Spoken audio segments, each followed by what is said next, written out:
Welcome to my class.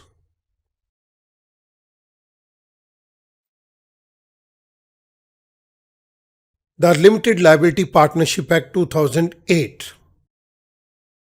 The limited liability partnership act 2008 को 36 parts के अंदर divide किया गया है और इन 36 पार्ट्स के अंदर इस पूरे एक्ट को कवर किया जाएगा।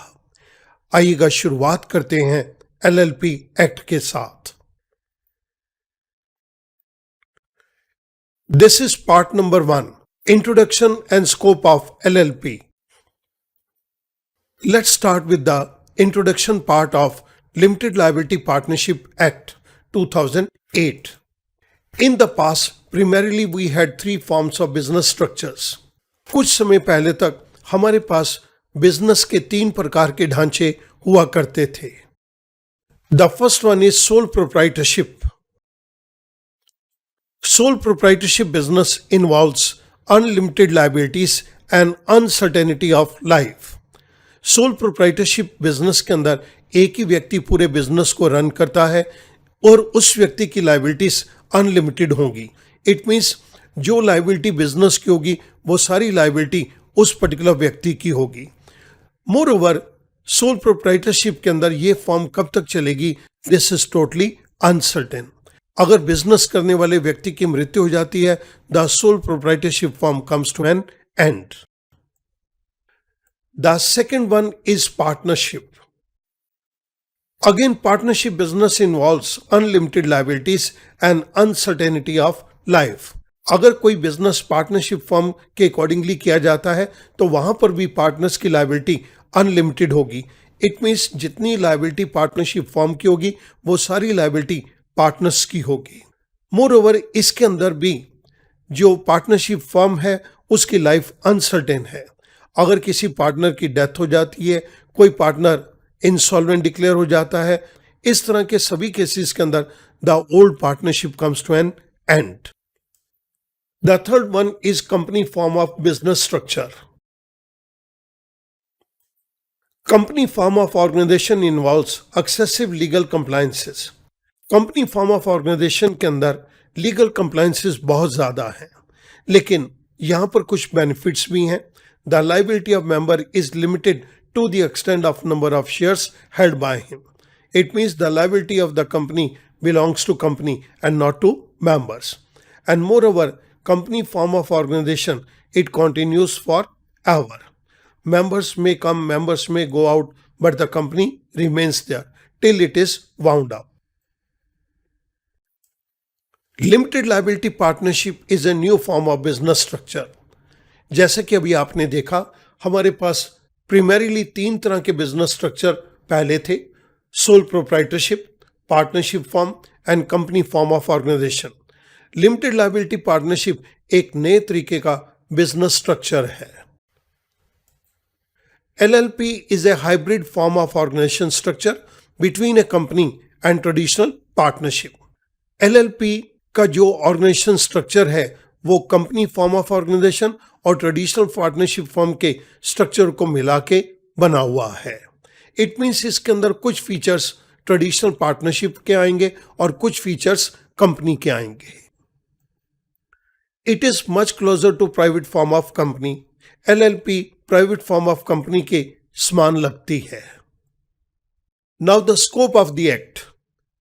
The LLP act 2008 came into force with effect from 31st March 2009. LLP Act 2008 को हमने 31 मार्च 2009 को लागू कर दिया। It extends to the whole of India. ये पूरे इंडिया के ऊपर लागू है। The Act is divided into 14 chapters, contains 81 sections and 4 schedules. Now the 4 schedules. Student सबसे पहले अंडरस्टैंड करेंगे शेड्यूल का क्या मतलब है।